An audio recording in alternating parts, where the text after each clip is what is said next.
Hello friend, welcome to Tesla education. तो UPPCL TG2 का exam जो कि 3-4 शिफ्टों में हुआ था। तो आप देख सकते हैं कि 28 मार्च को जो 9 से 12 यानी पहली शिफ्ट का जो पेपर था वो मैं यहाँ आपके सामने डिस्कस करने जा रहा हूँ। और देखते हैं। तो आप ये देखिए, कंप्यूटर वाला जो पोर्शन है इसे आप ऐसे ही क्वेश्चन देखते चलिए, ठीक है। और टेक्निकल वाला पोर्शन मैं सॉल्व कराऊँगा। तो अभी आप देखिए, ये इस तरह के क्वेश्चन कंप्यूटर में पूछे गए थे। तो आप आगे बढ़िए और स्लो मोशन में करके आप देख लीजिएगा, ठीक है। सारे क्वेश्चन जो आप देखना चाहते हो कंप्यूटर के या फिर इंग्लिश के भी कुछ क्वेश्चन इसमें थे, रीजनिंग के, ये सब आप वीडियो को थोड़ा स्लो करके देख लीजिएगा, ठीक है। तो हम बढ़ते हैं सीधे अपने टेक्निकल वाले पोर्शन पे।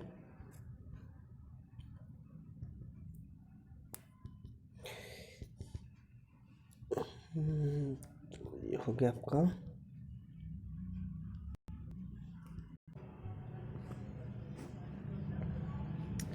तो आगे बढ़ते हैं। ये देखिए, रीजनिंग के भी क्वेश्चन है यहाँ पे, आप इन्हें देख सकते हैं। वीडियो स्लो करके आप सॉल्व कर लीजिएगा, ठीक है। तो हम सीधे चलते हैं टेक्निकल की तरफ, ठीक है। हिंदी वाले क्वेश्चन यहाँ पे चल रहे हैं और बाकी अब आगे आपका आ गया है इंग्लिश का। जनरल इंग्लिश भी आई थी। तो आप आगे बढ़िए और सीधे देखते जाइए यहाँ पे। ये जो आपका डोमेन नॉलेज है यानी कि टेक्निकल पोर्शन है, यहाँ से स्टार्ट होता है। तो अब यहाँ से आप देखिए, ठीक है। तो देखिए क्या कहता है पहला क्वेश्चन कि 3 पिन सर्किट, ठीक है। 3 पिन का जो सॉकेट होता है, लाइन टर्मिनल हमेशा कहाँ पर होता है, ठीक है। तो अब देखिए, जो हमारा टर्मिनल होता है, एक तो ये होता है, एक ये होता है, ठीक है। और एक हमारा ये वाला होता है। तो ये राइट साइड वाला जो होता है आपका, ठीक है, ये होता है हमारा मेन होता है। और ये आपका अर्थ वायर होता है या न्यूट्रल होता है, ठीक है। सॉरी, ये न्यूट्रल हो गया। और ये वाला होगा, ये पिन जो है थोड़ा मोटा होता है और ये न्यूट्रल अर्थ वायर होता है ताकि शॉक ना लगे, ठीक है। तो पहला क्वेश्चन आपका ये पूछा था। तो अगला देखते हैं। अगला क्वेश्चन क्या बोला था, वोल्टेज ग्रेडिंग 251V से 65 वोल्ट के बीच वोल्टेज में रेंज क्या होती है, ठीक है। ये इस रेंज को क्या कहते हैं, तो ये मध्यम वोल्ट की जो रेंज होती है वो 251 से 650 वोल्ट के बीच में होती है। और तीसरा क्वेश्चन क्या बोला है, स्टेप्ड वोल्टेज स्टेबलाइजर में किस प्रकार के ट्रांसफार्मर का उपयोग किया जाता है। तो ऑटो ट्रांसफार्मर का यूज होता है, ठीक है, ये सही है। और आगे, चुंबकीय फ्लक्स का एसआई मात्रक क्या है, ठीक है। तो चुंबकीय फ्लक्स का एसआई मात्रक वेबर होता है। और अगला क्वेश्चन क्या पूछा था आपका, जब squirrel cage induction motor star से डेल्टा में जुड़ा होता है तो उसका फेज वोल्टेज कितना होता है। तो वोल्टेज लाइन के समान होता है, ठीक है। और आगे बढ़ते हैं। छठा क्वेश्चन क्या है, किसी चुंबकीय क्षेत्र में घूमती हुई कुंडली द्वारा उत्पन्न वोल्टेज तरंग रूप को क्या कहा जाता है, ठीक है। तो साइन वेव कही जाती है, पता ही होगा आपको। छोटे छोटे क्वेश्चन पूछे गए थे बिल्कुल, लेकिन ये ITI लेवल के क्वेश्चन है, ठीक है। तो ITI लेवल में यही सारे क्वेश्चन पूछे जाते हैं बार बार। इन ए पावर सब circuit the load not more than. तो देखिए, पावर सब सर्किट है तो पावर सब सर्किट में 3000 होता है, ठीक है। और जबकि लाइट फैन के लिए होता है हमारा 800, ठीक है। इसमें पॉइंट होते हैं, 2 पॉइंट मैक्सिमम हो सकते हैं और इसमें 10 पॉइंट मैक्सिमम हो सकते हैं। तो ये चीज़ भी आप याद रखेंगे। क्वेश्चन नंबर 8 क्या कह रहा है, किसमें परिवर्तन होने से DC मोटर की गति में भिन्नता नहीं हो सकती है, ठीक है। तो क्षेत्र कोण के स्तरण के परिवर्तन में, ठीक है। तो ये छोटे क्वेश्चन है, ITI वाले समझ सकते हैं इसे। तो आगे क्वेश्चन 9 क्या कह रहा है, एकल कला संयोजित संतुलित या असंतुलित भार में विद्युत शक्ति का मापन करना, ठीक है। तो देखिए, बैलेंस अनबैलेंस 3 फेज सप्लाई है तो इसमें 2 वाटमीटर विधि से हम जो है मेथड से पावर मेजर करते हैं, ठीक है। Question number 10, single phase motor की दिशा को किस प्रकार बदला जा सकता है। तो सिंगल फेज मोटर की जो गति को, या तो फिर हम जो एक्सिलरी वाइंडिंग है या फिर मेन वाइंडिंग है, दोनों में से किसी एक के टर्मिनल को बदल के गति को हम बदल सकते हैं, ठीक है। अगर दोनों हम बदल देते हैं तो जो आपका ये रिजल्टेंट जो फ्लक्स का रोटेशन आएगा वो सेम डायरेक्शन में आएगा जैसा कि पहले आता था। तो इसका चौथा ऑप्शन से हो जाएगा। 11वां क्वेश्चन है, एक सिरोपरी प्रणाली यानी ओवरहेड सिस्टम वाले द्वितीयक प्रकार की संचार लाइन वोल्टता स्तर किस प्रकार का होता है। ठीक है, तो जब भाई ट्रांसमिशन है तो उच्च वोल्टता होगा, ठीक है, लेकिन जब सेकेंडरी है तो उच्च वोल्टता होगा, अगर प्राइमरी होता तो एक्स्ट्रा हाई वोल्टेज ट्रांसमिशन करते हैं। ठीक है, 12वां क्वेश्चन, संधारित्र की धारिता किसके समानुपाती होती है। तो संधारित्र की जो धारिता होती है प्लेट के क्षेत्रफल की, तो फार्मूला यहाँ पे देख लीजिए आप, क्या होता है कैपेसिटेंस का, साइन जीरो साइन आर यानी रिलेटिव परमिटिविटी, और आपका एरिया होता है और अपान में डी होता है, प्लेट के बीच की दूरी होती है। ठीक है, तो आगे बढ़ते हैं। क्वेश्चन 13 क्या कह रहा है, स्टार्टिंग के समय स्क्वायरल केज प्रेरण मोटर को स्टार क्रम में संयोजित किया जाता है ताकि फेज वोल्टेज को कितना कम किया जा सके। ठीक है, तो 1/√3 हो जाता है। ये देखिए यहाँ से ऑप्शन थोड़ा डिसअपियर हो गया है, यहाँ पे 1/√3 था, इसे आप कर लीजिए 1/√3 टाइम्स रिड्यूस हो जाता है। अगला देखते हैं question number 14, what is the value of induced EMF in the conductor if the conductor which length 0.1 metre, move flux density 2.5 t, area at the velocity of 5 metre per second. तो इसका formula आप लगाइएगा, सीधे सबको multiply कर देना है। क्या होता है, ई बराबर I L B sine theta. ठीक है, तो साइन थीटा यानी 90 डिग्री। तो आपका ये तो ख़त्म हो गया, बस फ्लक्स का और लेंथ का और आपका वी का, इस ठीक है, वी का मल्टीप्लाई करिएगा तो आपका रिजल्ट निकल के आ जाएगा। 15वां क्वेश्चन क्या कह रहा है, एच होस्टेटर द्वारा सबसे पहले किस प्रकार के केबल निर्मित किए गए। ठीक है, तो एच टाइप केबल सबसे पहले निर्मित किए गए थे। ये डाटा वाले क्वेश्चन है, इन्हें याद करना होता है, तो आप देख लीजिएगा। और क्वेश्चन 16 क्या करें, स्टार डेल्टा स्टार्टर का ओवरलोड रिले कितना होता है। तो स्टार डेल्टा स्टार्टर का ओवरलोड रिले जो होता है वो फुल लोड का 58% यानी 57 पॉइंट समथिंग यानी 58% ही होता है। वायु की तुलना में सबसे गैस की पराविद्युत शक्ति कितनी होती है, तो 2 से 3 गुना होती है। ठीक है, आगे बढ़ते हैं। किसी विशेष अवधि या एक महीने में सबसे अधिक विद्युत मांग का उच्चतम स्तर क्या कहलाता है, तो इसे हम क्या कहते हैं, मैक्सिमम डिमांड कहते हैं। ठीक है, आगे बढ़ते हैं। क्वेश्चन नंबर 19 क्या कह रहा है, सिरोपरी संचरण प्रणाली में कितनी दूरी पर उच्च वोल्टता दिष्ट धारा प्रणाली की लागत उच्च वोल्टता प्रत्यावर्ती धारा यानी HVAC प्रणाली से कम होती है। ठीक है, तो देखिए जब 600 किलोमीटर से अधिक दूरी पे हम ट्रांसमिशन करते हैं तब हम HVDC का यूज करते हैं। ठीक है, अदरवाइज हम AC का यूज करते हैं। ठीक है, जब लेंथ बहुत ज़्यादा होती है तभी ये इकोनॉमिकल होता है, याद रखिएगा। आगे बढ़ते हैं। क्वेश्चन नंबर 20 क्या कह रहा है आपका, देखिए 20 क्वेश्चन क्या कह रहा है, RCCB का विस्तृत रूप क्या है, यानी फुल फॉर्म पूछा है आपका। RCCB का फुल फॉर्म होता है रेजिडुअल करंट सर्किट ब्रेकर। ठीक है, आगे बढ़ते हैं। आपका 21 क्या कह रहा है, which related to the inverter but not related to battery. तो चार्जिंग ट्रांसफार्मर जो होता है वो इन्वर्टर से रिलेटेड होता है। ठीक है, बाकी ये द एनोड कैथोड आपको पता ही है, इलेक्ट्रोलाइट जो उसमें लिक्विड यूज होता है, तो ये सब बैटरी से रिलेटेड है। Question number 22, the SI unit of luminous efficiency.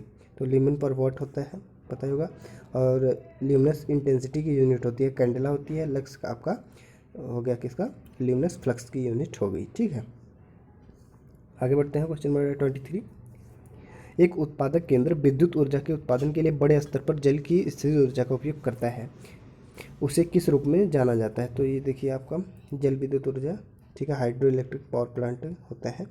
और क्वेश्चन 24 क्या कह रहा है, हिस्टेरिसिस मोटर को के नुकसान क्या है। तो हिस्टेरिसिस मोटर में इफिशियंसी इसकी कम होती है, पावर फैक्टर बहुत कम होता है, और इसका जो है साइज जो होती है, इसका टॉर्क कम मिलता है, और साइज़ बहुत छोटे साइज़ में इसे बनाया जाता है। ज़्यादा बड़े साइज़ में बनाने पर लॉसेस काफ़ी ज़्यादा हो जाते हैं, इसलिए हम बड़े साइज़ में इसे नहीं बनाते हैं। ठीक है, आगे बढ़ते हैं। क्वेश्चन नंबर 25, निम्न में से कौन सा एक वायरिंग सिस्टम नहीं है। तो देखिए एक रिंग मैन सिस्टम होता है, ट्री सिस्टम होता है, डिस्ट्रीब्यूटेड बोर्ड सिस्टम होता है। ये सब सिस्टम जो होते हैं वायरिंग के अंतर्गत ही आते हैं। ठीक है, ये तीनों जो हैं वायरिंग के टाइप्स हैं। बट ये ग्रिड सिस्टम जो होता है ये क्या होता है, ये सप्लाई सिस्टम होता है आपका। ठीक है, तो इसे चौथा हम करेक्ट मान के चलेंगे। क्वेश्चन नंबर 26 क्या कह रहा है, एक पूर्ण भार ट्रांसफार्मर में कॉपर लॉस 800 वाट है, आधे भार पर यह लॉस कितना होगा। तो देखिए क्या होता है, आधे भार पर कह रहा है यानी कि 1/4, ठीक है, इंटू 8, ठीक है, तो 42 तो 200 आ जाएगा, ठीक है। आपको पता ही है आई स्क्वायर आर होता है, लॉसेस होती हैं, ठीक है, कॉपर लॉसेस। जब I/2 हो जाएगा तो 1/4 आ जाएगा, यहाँ से फॉर्मूला आया था। आगे बढ़ते हैं क्वेश्चन 27। इनमें से कौन सा परमाणु संयंत्र रेडियोधर्मिता विखंडन के लिए सुरक्षा कवच से निर्माण करता है, ठीक है, तो रिएक्टर जो होता है, एटॉमिक रिएक्टर, ये जो है इससे प्रोटेक्शन प्रोवाइड करता है। क्वेश्चन 28 क्या कह रहा है, which quantity is represented by 4 finger of Fleming left hand rule, तो ठीक है, डायरेक्शन ऑफ फील्ड फ्लक्स जो होता है वो 4 फिंगर द्वारा रिप्रेजेंट होता है, ठीक है, लेफ्ट हैंड की केस में।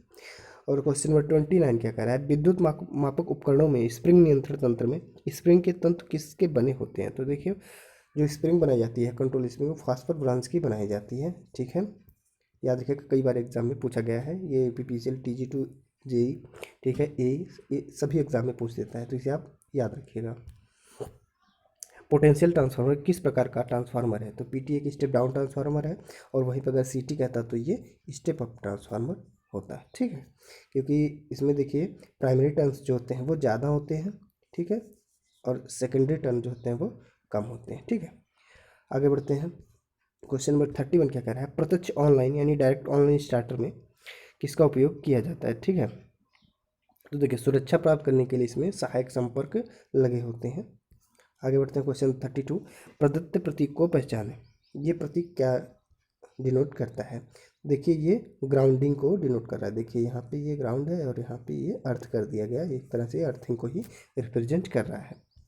क्वेश्चन 33 क्या कह रहा है, सीढ़ियों की वायरिंग में इंटरमीडिएट स्विच का उपयोग किया जाता है, जहाँ की एक लैंप को कहाँ से नियंत्रित किया जा सकता है, तो देखिए जब आपको यहाँ पे देखिए क्या करें, इंटरमीडिएट स्विच का उपयोग हो गया, तो यहाँ से हम इसे जो है 3 या उससे अधिक स्थानों से हम नियंत्रित कर सकते हैं, ठीक है। आगे बढ़ते हैं, क्वेश्चन 34 क्या कह रहा है, संचरण प्रणाली से जुड़ी भूसंपर्कन प्रतिरोधकता किससे प्रभावित नहीं होती है, तो आकाशीय विद्युत से जो है ये प्रभावित नहीं होती, ठीक है। बाकी मृदा प्रतिरोधकता, नमी, विलेय लवण, ये सब देखिए नमक और चारकोल 5/5 रेशियो में मिला देते हैं, यानी 5 kg 5 kg, तो इससे जो क्या होता है, आपकी नमी जो है बढ़ जाती है और काफ़ी दिनों तक बरकरार रहती है, इसलिए अर्थ का रेजिस्टेंस जो होता है वो आपका यहाँ पे कम मिलता है, और जब रेजिस्टेंस कम हो जाएगा तो इसे लो पाथ यानी लो इम्पीडेंस पाथ मिल जाएगा करंट को, इसलिए जल्दी पास कर जाएगी, तो इसलिए हम ऐसा चूज करते हैं अर्थिंग के लिए कि वो जो इंटरनल रेजिस्टेंस उसका वो कम से कम हो, ठीक है। तो ये तीनों चीज़ लगभग एक ही हो गई। ये देखिए जो लाइटनिंग अरेस्टर होता है ये, इसका इससे कोई लेना देना नहीं है। क्वेश्चन नंबर 35 क्या कह रहा है, जल विद्युत संयंत्र में निम्न में से कौन सी टरबाइन से धारा में जल प्रवाह है, तो देखिए अंतर्ग्राही संरचना, विसर्जनी टेलरेस, पात नल यानी पेन स्टॉक, तो देखिए ये जो टेलरेस होता है यही जो है इसमें जो है धारा प्रवाह को कंट्रोल करता है, ठीक है। क्वेश्चन नंबर 36 क्या कर रहा है, डीसी जनरेटर का इंटरपोल फील्ड कॉइल को कैसे संयोजित किया जाता है, तो देखिए इंटरपोल को आर्मेचर वाइंडिंग के साथ श्रृंखला में कनेक्ट करते हैं, ठीक है, सीरीज में ये कनेक्ट रहती है। और अगर बात आ जाए यहाँ पे इसके पोल की, तो अगर जनरेटर है तो नेक्स्ट पोल के समान पोलैरिटी होगी, और अगर मोटर है तो इसके पहले वाले पोल के अकॉर्डिंग पोलैरिटी होगी, ठीक है, तो ये चीज़ भी आप याद रखिएगा। पावर सब सर्किट में प्रत्येक परिवर्तन में अधिकतम कितने आउटलेट हो सकते हैं, तो मैंने आपको बताया था कि यह 3000 जो इसका लोड होता है 3000 वाट, और 2 इसके पॉइंट होते हैं, और सब सर्किट में यानी लाइट फैन सब सर्किट में 10 पॉइंट हो जाएंगे और 800 लोड हो जाएगा, 800 वाट। और क्वेश्चन 38 क्या कह रहा है, ट्रांसफार्मर के ब्रीदर में सिलिका जेल का क्या कार्य होता है, तो हवा द्वारा हुई नमी को अवशोषित करना जो है इसका काम होता है। और कभी कभी कलर पूछ देता है, तो इनिशियल जो सिलिका जेल होती है जब बिल्कुल सही होती है तो वो ब्लू कलर में होती है, ठीक है, और अगर जब यहीं पे आपकी जब वो नमी अवशोषित कर लेती है यानी जब ख़राब हो जाती है तो वो पिंक कलर में दिखाई देती है, तो इसे भी आप याद रखिएगा। क्वेश्चन 39 क्या कह रहा है, उपकरण के इस भूसंपर्कन में संदर्भ में कौन सा कथन सही है, तो तार में उष्मा वृद्धि जो होती है वो यानी कि जब करंट ज़्यादा हो जाएगा, ठीक है, तो उसमें I/R लॉसेज बढ़ेंगी, तो ये भूसंपर्कन से जो है उसे सुरक्षा प्रदान करता है। तो ये सब छोटे छोटे क्वेश्चन ITI लेवल के आप देख लीजिए, हो सकता है एक दो क्वेश्चन डिप्लोमा वाला जो पेपर यानी जेई वाला हो तो उसमें रिपीट हो जाए, तो इसे आप केयरफुली देखिएगा। 1 मेगा ओम कितने बराबर होता है? तो भाई मेगा की बात आ गई तो 6 जीरो आप ऐड कर दीजिए 1 के बाद। और किसी विद्युत अपघटन का विशिष्ट गुरुत्व किसके कारण मापा जाता है? तो हाइड्रोमीटर द्वारा मेजर किया जाता है। ठीक है, बैटरी का जो इलेक्ट्रोलिटिक होता है उसको ग्रेविटी मेजर करने के लिए हम हाइड्रोमीटर का यूज करते हैं। आगे बढ़ते हैं। क्वेश्चन 42, किस प्रकार की सौर ऊर्जा संयंत्र ग्रिड प्रणाली के साथ कोई प्रत्यक्ष और अप्रत्यक्ष संबंध नहीं रखता है? तो स्वचालित प्रकार की जो सौर ऊर्जा संयंत्र है उसमें जो है नियंत्रण और इसका कोई लेना देना नहीं होता है, क्योंकि जो सेल्फ मूविंग है तो फिर उससे इसका कोई मतलब नहीं बनता है। आगे बढ़ते हैं। क्वेश्चन, स्पॉट लाइट का उपयोग कहाँ किया जाता है? तो थिएटर वगैरह में स्पॉट लाइट का उपयोग किया जाता है, जहाँ पे थिएटर लाइट का मतलब है कि डेकोरेशन पर्पज़ में, ठीक है, जहाँ पे प्रतिबिंब वगैरह ना बने। तो आगे बढ़ते हैं। क्वेश्चन 44, इनमें से कौन परमाणु ऊर्जा के संयंत्र में ईंधन छड़ों द्वारा न्यूट्रॉन की बौछार करने से पहले धीमा करने में मदद करता है? तो मॉडरेटर जो होता है वो इससे जो धीमा करने में काम आता है। क्वेश्चन 45 क्या कह रहा है? यदि एक एसी मोटर में 4 ध्रुवों के साथ 24 प्रखांच हैं तो प्रखांच की दूरी कितनी होगी? ठीक है, तो देखिए क्या होता है, इसका फॉर्मूला क्या होता है, देखिए 180 को अब देखिए स्लॉट पर पोल निकाल लीजिए, तो 24/4 तो हो गया आपका 6। अब इसे 6 से डिवाइड कर दीजिए तो 30 डिग्री आपका निकल के आ जाएगा। ठीक है, आगे बढ़ते। क्वेश्चन 46, कौन सा नियम यह कहता है कि जब ताप नियत होता है तो डीसी बंद परिपथ में आई और वोल्टेज वी के समानुपाती होते हैं, यानी कि डायरेक्टली जो एक समान रेशियो मिलेगा, जिस हिसाब से वोल्टेज बढ़ाएंगे करंट बढ़ती जाएगी। तो ये ओम का नियम कहता है। ठीक है, आई जो होता है हमारा V/R होता है। ठीक है, आगे बढ़ते हैं। Question 47, bureau of Indian standard किसी भी इंस्टॉलेशन में अधिकतम करंट लीकेज की स्वीकार्य सीमा कितनी है? ठीक है, तो 1/5000। ठीक है, अगर 1 एम्पियर की करंट है, ठीक है, 1 एम्पियर आपका है करंट, तो जो लीकेज करंट आएगा इसे आप 5000 से डिवाइड करिए, इतना ही परमिसिबल होता है लीकेज करंट, इससे ज़्यादा नहीं होना चाहिए। क्वेश्चन नंबर 48, आवेश क्यू निम्न से किसके कारण होता है? तो क्यू आपका जो देखिए, क्यू का फॉर्मूला हम बता देते हैं आपको। क्यू होता है I/T और ये बराबर होता है C/V। ठीक है, ये कैपेसिटर के केस में होता है, ये आपका करंट और टाइम के केस में होता है। और V = W/Q होता है, ये भी एक फार्मूला, इसे भी आप याद रखिएगा। अगला क्वेश्चन देखिए, CFL का पूर्ण रूप क्या होता है? तो देखिए compact fluorescent lamp, full form ही पूछ दिया इसका। यदि सर्वात्रिक मोटर यानी यूनिवर्सल मोटर में कम्यूटेटर के साथ कार्बन ब्रश पर संपर्क अनुपयुक्त हो तो उभय धारा मोटर में तो कैसी त्रुटि होगी? इस त्रुटि को हम क्या कहते हैं? हमिंग, यानी ध्वनि की आवाज़ जाएगी, तो इसे हमिंग के नाम से जाना जाता है। Question 51, which type of battery is related to primary battery? तो प्राइमरी बैटरी देखिए जिसे दोबारा चार्ज ना किया जा सके, तो एल्कलाइन जो है ये प्राइमरी बैटरी आ गई। बाकी lithium ion, lead acid, nickel metal hydroxide, ये सब जो है सेकेंडरी बैटरी हैं, इन्हें फिर से चार्ज किया जा सकता है, तो ये चीज़ याद रखिएगा। Question number 52, single phase motor में स्टार्टिंग और रनिंग के बीच फेज एंगल कितना होता है? तो 90 डिग्री। ठीक है, ये आइडियल कंडीशन में होता है, जबकि अब जो है ये डिपेंड करता है कि आप किस तरह से डिस्प्लेसमेंट प्रोवाइड करते हैं। अगर देख लीजिए वहाँ पे आप अगर रजिस्टर यूज़ करते हैं सिर्फ, तो 30 डिग्री का फेज डिस्प्लेसमेंट मिलेगा। अगर आप कैपेसिटर यूज़ करते हैं तो नियर अबाउट 90 डिग्री मिल जाता है, फिर भी 90 डिग्री नहीं मिलता है, क्योंकि कैपेसिटर में कुछ लॉसेज होती हैं, इसलिए जो करंट वोल्टेज है 90 डिग्री लीड नहीं कर पाती है। आगे बढ़ते हैं। क्वेश्चन 53, चुंबकत्व के किस प्राचल का मात्रक टेस्ला है? तो फ्लक्स डेंसिटी जो होता है उसका टेस्ला में मेजर किया जाता है उसे। आर्मेचर नियंत्रण में किस प्रकार की गति नियंत्रण विधि का विचार नहीं किया जा सकता? तो आप देखिए आर्मेचर अस्तरण, ठीक है, इसमें जो है ये हिंदी में कर दिया है बिल्कुल, तो थोड़ी सी प्रॉब्लम हो रही है, देख लीजिएगा। क्वेश्चन 55 पे कह रहा है, निम्न में से कौन सा भाग स्टीम पावर जनरेटर का नहीं है? तो देखिए वाटर टर्बाइन जो होता है ये आपका जो है हाइड्रोलिक पावर प्लांट का पार्ट है, जबकि सुपर हीटर, इकोनोमाइजर और बॉयलर ये सब जो है आपके स्टीम या फिर गैस टर्बाइन के पार्ट होते हैं। क्वेश्चन 56 कह रहा है, जब धारा और वोल्टेज के बीच 90 डिग्री का फेज एंगल होता है तो सर्किट में देखिए शक्ति गुणक 0 होगा। ठीक है, 90 डिग्री पे cos 90 का मान 0 होता है। क्वेश्चन 57, प्रदत्त परिपथ में आई का मान क्या होगा? देखिए यहाँ पे करंट डिवीजन रूल लगा लीजिएगा। इसे देखिए 400 और ये 500, ठीक है, ये आपका 500 ओम हो गया। और यहाँ पे 200 और 100 का पहले टोटल करंट निकालिएगा, इसका इक्विवेलेंट आप निकालेंगे और इसका जो है इक्विवेलेंट, दोनों को सीरीज़ में ऐड कर देंगे और 6 को डिवाइड करेंगे तो जो करंट आएगा, ठीक है, वो तो आपका आई आ गया। तो शायद वही पूछा है, हाँ यही आई ही पूछा है। वो सीधे सीधे इनको जोड़ के और इसको सीरीज में ऐड करके, ये पैरेलल में दोनों है, इससे डिवाइड करिएगा तो आ जाएगा।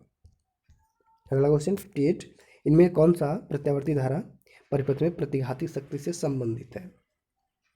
तो देखिए ये तो आपका हो गया क्या, अपेरेंट पावर, ये आपका एक्टिव पावर हो गया, ये आपका जो एक्टिव या फिर लॉसेज हैं ये एक्टिव के अंतर्गत आएंगे, और जिस साइन फाई आ गया तो ये आपका रिएक्टिव पावर आ गया। क्वेश्चन 59 क्या कर रहा है, पृथ्वी में सीधे विद्युत ऊर्जा के विसर्जन के लिए विद्युत भू संपर्क में किस प्रकार के तार का प्रयोग किया जाता है? तो निम्न प्रतिरोध का तार प्रयोग किया जाता है, मैंने आपको बताया, जिससे कि कम इम्पीडेंस का पाथ मिले। क्वेश्चन 60 क्या कर रहा है, इनमें से कौन सा कुल कुंडल विस्तृत यानी कॉइल स्पैन की सही परिभाषा है? देखिए कॉइल स्पैन क्या होता है कि आर्मेचर स्लॉट में, ठीक है, जो डिस्ट्रीब्यूट की जाती हैं कुंडलियाँ, उनके बीच की जो दूरी है, ठीक है, दो पोल के बीच की दूरी, ठीक है, तो उसे हम क्या कहते हैं, कॉइल स्पैन कहते हैं। देखिए दिक् परिवर्तक खंड किस पदार्थ का बनाते हैं, कम्यूटेटर को किसका बनता है? तो देखिए कॉपर का, हार्ड ड्रॉन कॉपर, ठीक है, हार्ड ड्रॉन कॉपर का ये बनाया जाता है। ये जेई में भी पूछा गया है तो इसे आप याद रखिएगा। Question 62, the given binding diagram shown in the method of concern coil group which of represent the jumper connection?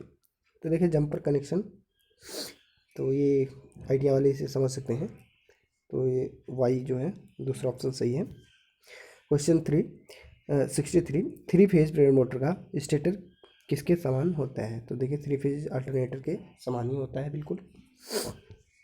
Question 64, प्रत्यावर्ती धारा का आरएमएस मान कितना होता है? तो 1/√2, और 1/√2 की वैल्यू जो होती है ये होती है कितने, 0.707, ठीक है, और आई मैक्स जो मैक्सिमम करंट हो ये होती है। क्वेश्चन नंबर 65, निलंबन प्रकार के अवरोधकों में प्रत्येक यूनिट या डिस्क की कितनी शक्ति को सहन करने की लायक बनाई जाती है? तो 11 kV तक, ठीक है।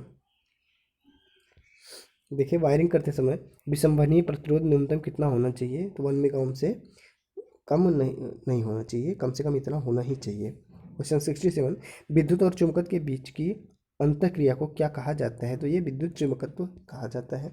निम्नलिखित में से कौन सा एक शुष्क सेल है? तो जिंक क्लोराइड सेल जो होता है, ये आपकी जो सेकेंडरी सेल में आ जाते हैं। शुष्क सेल का मतलब जिसे चार्ज ना किया जा सके, तो जिंक कार्बन सेल जो होता है ये शुष्क सेल यही होता है, ठीक है।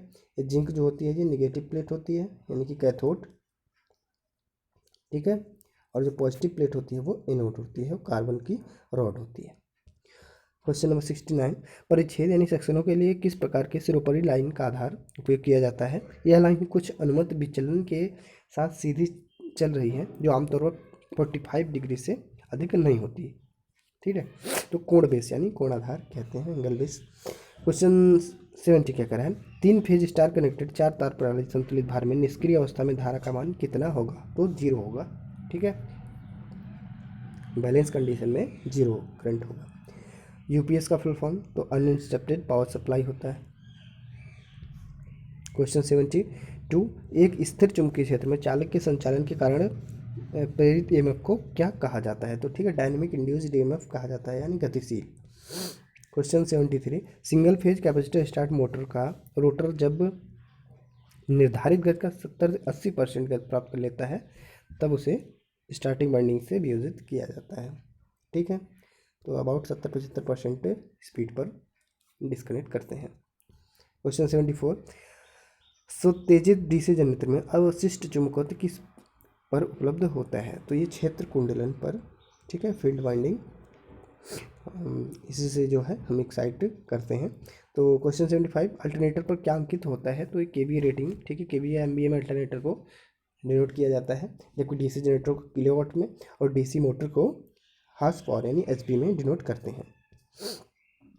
क्वेश्चन 76, किस प्रकार के तापरोधक यानी इंसुलेटर का उपयोग आमतौर पर केवल मध्यम वोल्टता लाइन में, ठीक है, किया जाता है? तो ये साइकिल प्रकार के जो इंसुलेटर होते हैं, ठीक है, इनका उपयोग किया जाता है। बाकी कभी कभी पूछ देता है पिन इंसुलेटर, कहाँ तक यूज होता है, तो ये अप टू 33 kV तक यूज होता है।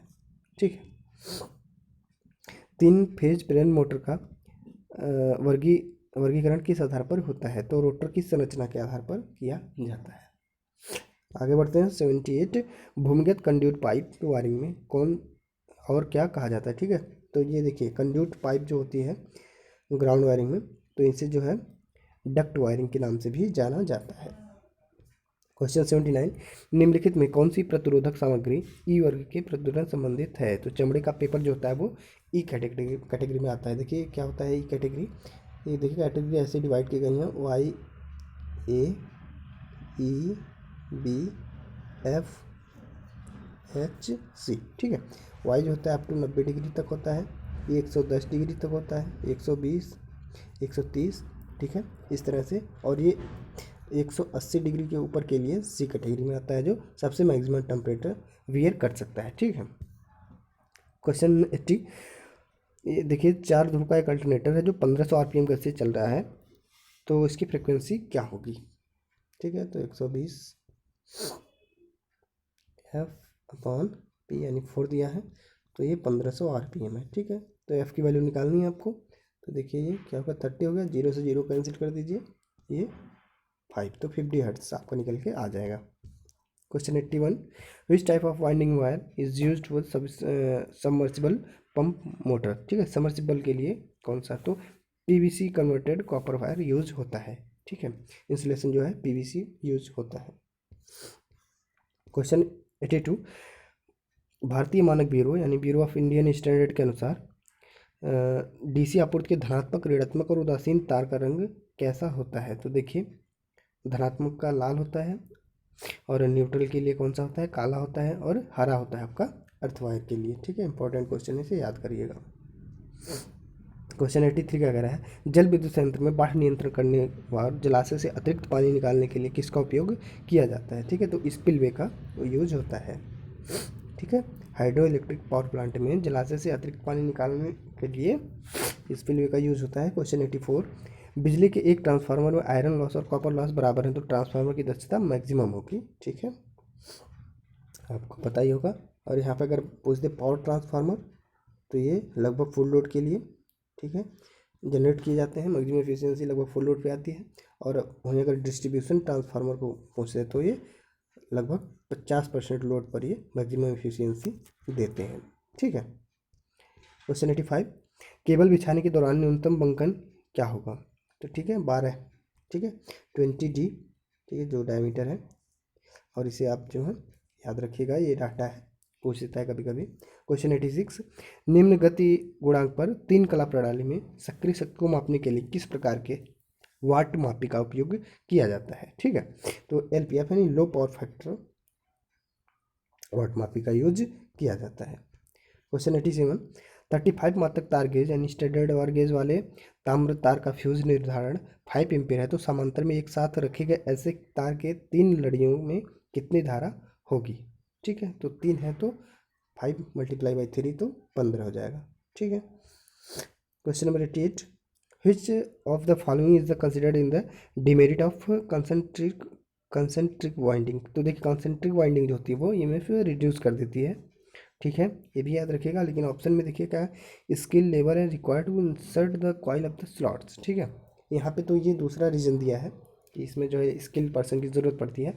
लेकिन ये जानते रहिए कि अगर कंसनट्रेटिव वायरिंग यूज़ हुई है बाइंडिंग में, तो ये EMF को आपको घटा देगी, लेकिन वेव शेप जो होगी, ठीक है, वो अच्छी मिलेगी आपको, इसे याद रखिएगा। 89 क्या कह रहा है, which of use the finding the force direction on current carrying conductor in magnetic field, तो फ्लेमिंग लेफ्ट हैंड रूल। ठीक है, तो ये मोटर के केस में लेफ्ट हैंड रूल का यूज किया जाता है, कभी कभी ऐसे भी क्वेश्चन पूछ देता है। भू संपर्कन यानी अर्थिंग मैट का प्रयोजन क्या है, तो प्रतिरोध को कम करने के लिए अर्थिंग मैट का यूज किया जाता है। गोदाम के तार स्थापन में एक ध्रुवीय एक ध्रुवीय द्विपक्षीय स्विच का उपयोग लैंप को कंट्रोल करने में किया जाता है। तो देखिए 4, ठीक है, यहाँ से 4 जो है लैंप कंट्रोल हो सकते हैं। ये पूछा है। डीसी जनरेटर में कम्यूटेटर का मुख्य कार्य क्या होता है? तो एसी और डीसी को डीसी में बदलना। ठीक है, आपको पता है कि डीसी मशीन के केस में जो आर्मेचर में करंट या वोल्टेज होता है वो हमेशा एसी होता है, और आर्मेचर से बाहर जो सप्लाई दी जाती है वो कम्यूटेटर के थ्रू डीसी में कन्वर्ट की जाती है। क्वेश्चन 93, आईजीबीटी का फुल फॉर्म? तो इंसुलेटेड गेट बाइपोलर ट्रांजिस्टर। इसका इनपुट जो होता है वो मॉसफेट की तरह होता है, ठीक है, और आउटपुट जो होता है वो बीजेटी की तरह होता है, इसलिए इसे इन दोनों का कंबाइंड एक तरह से ये कह सकते हैं कि इन दोनों के मेल से आईजीबीटी बनता है, इन दोनों की प्रॉपर्टीज में पाई जाती है। क्वेश्चन 94, निम्न में से कौन सा एक अर्धचालक है? तो देखिए सिलिकॉन जो होता है वो सेमीकंडक्टर है, सिलिकॉन, जर्मेनियम, बाकी गोल्ड, सिल्वर, टंगस्टन, ये सब कंडक्टर की सीरीज में आते हैं। क्वेश्चन 95, उस अर्धचालक क्षेत्र को क्या कहा जाता है जिसमें इलेक्ट्रॉनों की अधिकता होती है? तो देखिए एन प्रकार के जो सेमीकंडक्टर होते हैं उनमें इलेक्ट्रॉन की संख्या ज़्यादा होती है, और पी टाइप में आपके होल्स की संख्या ज़्यादा होती है, यानी कि पी में मेजॉरिटी कैरियर्स जो होते हैं होल्स होते हैं, और एन में जो होते हैं वो इलेक्ट्रॉन होते हैं। जर्मेनियम के एक परमाणु में कितने प्रोटॉन होते हैं? तो जर्मेनियम का जो एटॉमिक नंबर होता है वो 32 होता है, और एटॉमिक नंबर जो होता है वो प्रोटॉनों की संख्या को डिनोट करता है। क्वेश्चन नंबर 97, कंपन और आर्द्रता के प्रभाव के कारण होने वाली त्रुटियां क्या कहलाती हैं? तो इन्हें प्रभाव संबंधी त्रुटियां कहा जाता है। क्वेश्चन 98, एक एसी वोल्टेज का अधिकतम मान 440 वोल्ट है, उसका औसत मान कितना होगा? तो ठीक है 2Im/π कर दीजिएगा, ठीक है, 2 इंटू 440 और इसे आप पाई से डिवाइड करिएगा, जो आएगा तो ठीक है नियर अबाउट यही आ जाएगा। क्वेश्चन 99 क्या करा है? Primary winding of a transformer is connected to 240 volt supply and ratio of primary to secondary turns is 1:4, the secondary voltage will be. ठीक है, तो देखिए 1/4 का रेशियो दे रखा है, तो यानी कि ये 4 टाइम्स हो जाएगा आपका सेकेंडरी वोल्टेज। तो 240 का 4 टाइम्स जब करेंगे तो हम यही हमें मिलेगा 960। ठीक है, क्वेश्चन 100 क्या कह रहा है? सोपानी बोल्टता स्थायी कार्य यानी स्टेबलाइजर में निर्गम बोल्टता को विनियमित करने के लिए किस प्रकार के परिमाणित्र का उपयोग किया जाता है? तो ऑटो ट्रांसफार्मर का यूज होता है। शायद 2 बार क्वेश्चन रिपीट हुआ है। ऑटो ट्रांसफार्मर का एक बार और क्वेश्चन पूछा था इसी पेपर में, पीछे हम देखें अभी। और क्वेश्चन 101 क्या कह रहा है? Which part of the DC generator does not consist of a magnetic field system?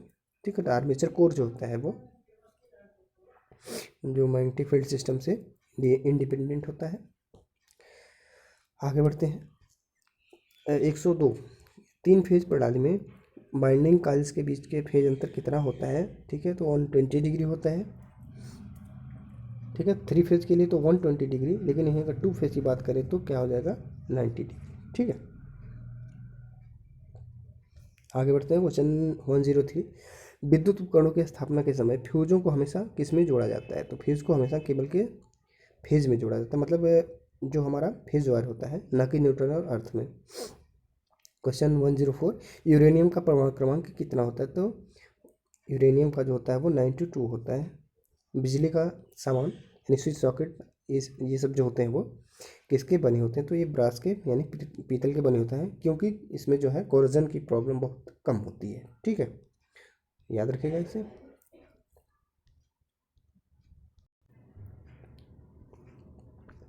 Question 106, अधिकांश स्थानों पर किस प्रकार की विद्युत परिवहन प्रणाली को अपनाया जाता है? तो 3 फेज 3 वायर को, ठीक है, ट्रांसमिशन में और डिस्ट्रीब्यूशन में 3 फेज 4 वायर। वह ट्रांसफार्मर कौन सा है जिसमें कोई लॉस नहीं होता है? तो देखिए आइडियल ट्रांसफार्मर में कोई लॉस नहीं होता है। 108 क्वेश्चन क्या कह रहा है कि मूविंग आयरन प्रकार का इंस्ट्रूमेंट के लिए किस प्रकार की आपूर्ति का उपयोग किया जाता है? देखिए मूविंग आयरन जो होता है आपका एसी और डीसी दोनों पे काम कर सकता है। एमआई जो होता है आपका, ठीक है, और यहीं पे अगर परमानेंट मैग्नेट यानी पीएमएमसी पूछ दे तो ये सिर्फ डीसी के लिए यूज होता है। ये देखिए इस आकृति में किस प्रकार की बैटरी प्रदर्शित करती है? तो आप देखिए ये एक आपकी जो है लेड एसिड बैटरी है, रिचार्जेबल बैटरी है, यानी सेकेंडरी कैटेगरी में आएगी। Question 110, which lamp give the options can operate on DC supply? तो देखिए फ्लोरेसेंट लैम्प जो होता है वो एसी डीसी दोनों पे वर्क कर सकता है।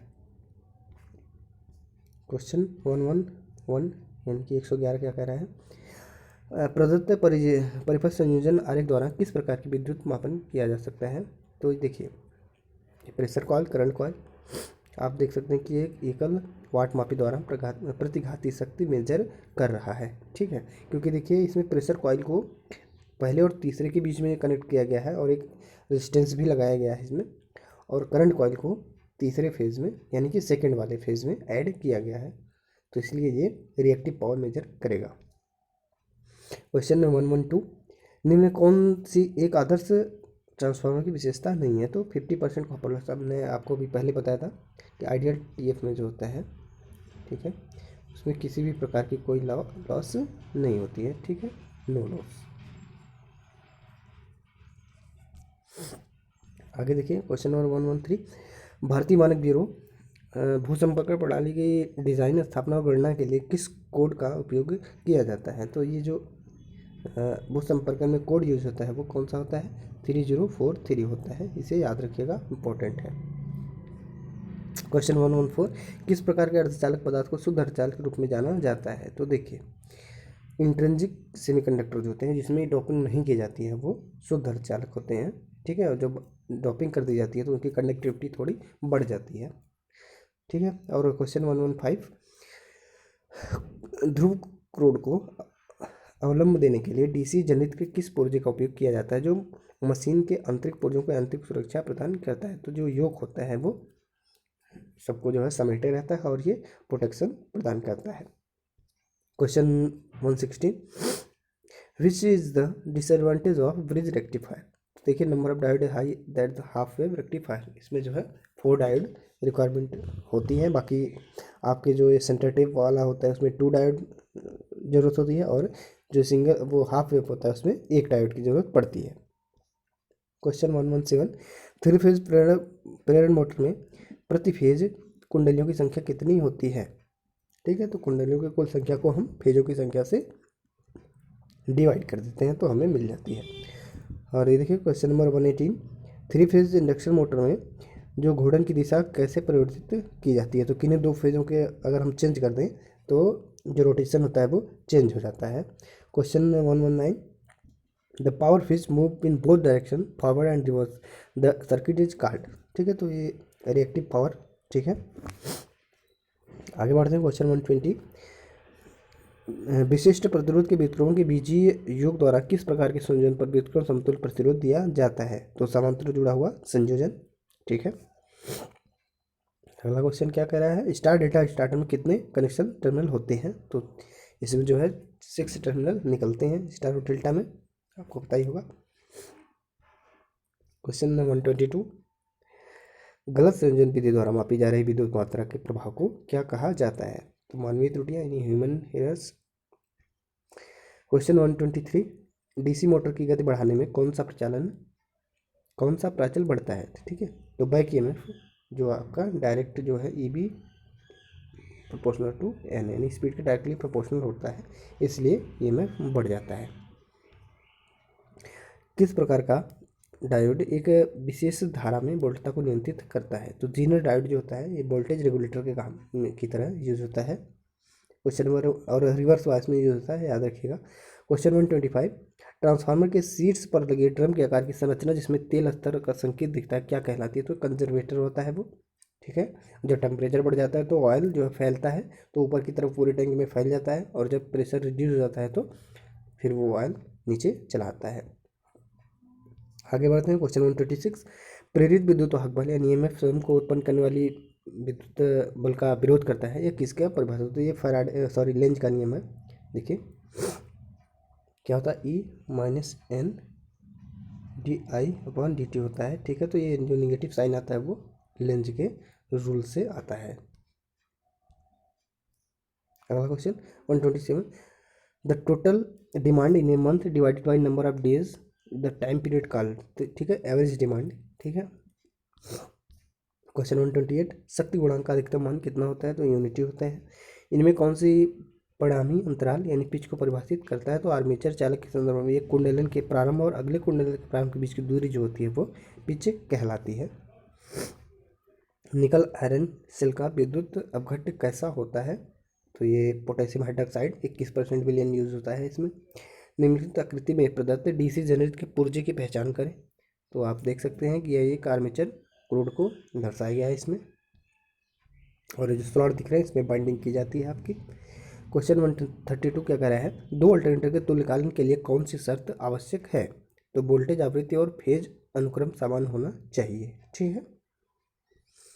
Question 133, the electrolyte for lead acid battery is dilute sulphuric acid. तो आपका दूसरा ऑप्शन सही है। Which of the following power plant use the least operating यानी रनिंग कॉस्ट? सबसे कम किसके होते? तो हाइड्रोइलेक्ट्रिक पावर प्लांट में किसी भी तरह की फ्यूल की ज़रूरत नहीं होती। तो question number 35, variable reluctance permanent magnet hybrid are basic type of. तो स्टेपर मोटर के जो है दूसरे नाम यही है। क्वेश्चन 36, जॉगिंग ऑपरेशन को क्या कहा जाता है? तो इचिंग कहा जाता है इसे, याद रखिएगा इसे। प्रदत्त आकृति के लिए किस प्रकार का संयोजन सही है? तो देखिए यह एक पैरेलल संयोजन दिखाया गया है। क्वेश्चन 38, पोल की संख्या कितनी होने पर 50 हर्ट्ज इंडक्शन मोटर गति संभव सबसे अधिक होगी? तो देखिए अब नंबर ऑफ पोल अगर 2 होंगे तो सबसे ज़्यादा, क्योंकि देखिए जो स्पीड होती है आपकी 120 F/P। तो देखिए अगर P की संख्या बढ़ रही है यहाँ पे तो ये N घट जाएगा, तो इसे याद रखिएगा। क्वेश्चन नंबर 139, प्रतीक आरेख में प्रदत्त डायोड की पहचान करें। तो आप देख रहे हैं कि एक स्थिर धारा डायोड को, ठीक है, यानी जीना डायोड, सॉरी ये जो जीना डायोड होता है उसका सिंबल कुछ इस तरह होता है, देखिए, ठीक है, ये होता है आपका जीना डायोड। लेकिन यहाँ पे देखिए ये इस तरह दिया है, यानी कि कांस्टेंट करंट को, जबकि ये कांस्टेंट वोल्टेज देता है, ठीक है, और ये कांस्टेंट करंट, याद रखिएगा इसे। भारतीय विद्युत आपूर्ति की जनित आवृत्ति कितनी होती है? तो 50 हर्ट्ज होती है। 141, तीन फेज स्टार अथवा डेल्टा संयोजित शक्ति पावर किस प्रकार व्यक्त की जाती है? ठीक है, तो देखिए आपका ये जो दूसरा ऑप्शन है ये सही है, या फिर 3 × VP/IP cos∅, ठीक है, जो फेज के टर्म में होती है। आगे देखिए question 142, bureau of Indian standard बिजली और पंखों में उप परिपथ का अधिकतम भार, तो मैंने आपको पहले बता रखा था 800 वाट होता है जब पावर सर्किट की बात हुई थी। तो आगे बढ़ते हैं क्वेश्चन 143, निम्न में किस पदार्थ का ताप गुणांक ऋणात्मक होता है? तो कार्बन जो होता है वो निगेटिव टेम्परेचर कॉफिशिएंट देता है, यानी कि अगर टेम्परेचर बढ़ाएंगे तो इसकी कंडक्टिविटी बढ़ती जाएगी। क्वेश्चन 144, ट्रांसफार्मर का आयरन लॉस को किसके द्वारा निर्धारित किया जाता है? तो ओपन सर्किट टेस्ट जो किया जाता है उसमें हम आयरन लॉस को डिटरमाइन कर लेते हैं उससे, और शॉर्ट सर्किट द्वारा कॉपर लॉस को हम डिटरमाइन करते हैं। क्वेश्चन 145, विद्युत क्षरण परिपथ प्रयोजक, ठीक है, यानी ELCB और रिले द्वारा भू संपर्कन क्षरण के प्रतिरोध में, सॉरी क्षरण के परीक्षण में रिले का टर्मिनल किसकी किसके बीच जुड़ा होता है? तो ये उपकरण और अर्थिंग धातु की बॉडी, ठीक है, इनके बीच में ये टर्मिनल जुड़ा होता है, जो जैसे लीकेज होता है ये सर्किट ब्रेकर ऑपरेट कर जाता है, ठीक है। तो देखिए ELCB का फुल फॉर्म भी पूछ देता है कभी कभी, इसे भी याद ही कर लीजिएगा यहीं से। DC जनरेटर का EMF समीकरण क्या होता है? तो 5ZNP/60A, जहाँ A number of parallel path है, ठीक है। और अगर हम वेव बाइंडिंग की बात करें तो जो A की वैल्यू हमेशा 2 होती है समांतर पाथ। अगर वहीं पे लैप बाइंडिंग की बात करें तो हाँ A जो समांतर पाथ होते हैं वो नंबर ऑफ पोल्स के बराबर होते हैं। क्वेश्चन 147, धातु हैलाइड लैंपों में, ठीक है, यानी मेटल हैलाइड, इसका उपयोग कहाँ किया जाता है? तो स्टेडियम और खेल के मैदान में इनका उपयोग किया जाता है, क्योंकि इनमें जो है काफ़ी ज़्यादा लाइट मिलती है इनसे, इनका जो फ्लक्स बहुत ज़्यादा होता है। आगे बढ़ते हैं क्वेश्चन 148 में, which one is the not a braking system? तो देखिए प्लगिंग आपका रीजनरेटिव डायनेमिक, ये सब ब्रेकिंग के टाइप्स हैं, जबकि फ्रिक्वेंसी ब्रेकिंग जो होती है ये ब्रेकिंग नहीं, जबकि ये फ्रिक्वेंसी से यानी V/F के यहाँ पे इंडिकेट कर रहा है, ये V और F के द्वारा हम मोटर की स्पीड को कंट्रोल करते हैं, ठीक है, वेरिएबल फ्रिक्वेंसी मेथड द्वारा। क्वेश्चन 149 क्या करा है? निम्न और मध्यम वोल्टेज और नियंत्रण केबलों को बिछाने के लिए खोदी जाने वाली खाई की गहराई कितनी होती है? तो 0.75 मीटर होती है, इसे याद रखिएगा, डाटा बहुत इंपॉर्टेंट है ये।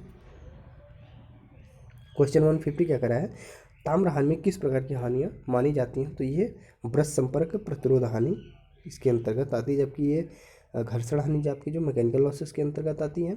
लौह हानि आपकी जो आयरन लॉसेज है। क्रोड हानि जो आपकी ये भी आयरन के अंतर्गत ही आती है, जबकि ब्रश संपर्क हानि जो प्रतिरोध होता है ये I²R में काउंट किया जाता है। तो यहाँ पे हमारे सारे क्वेश्चन कंप्लीट होते हैं, ठीक है। और अगला पेपर भी हम डिस्कस करेंगे, अभी थोड़ी देर में दूसरा वीडियो अपलोड हो जाएगा, ये पेपर आप देख लीजिए। Okay, thank you.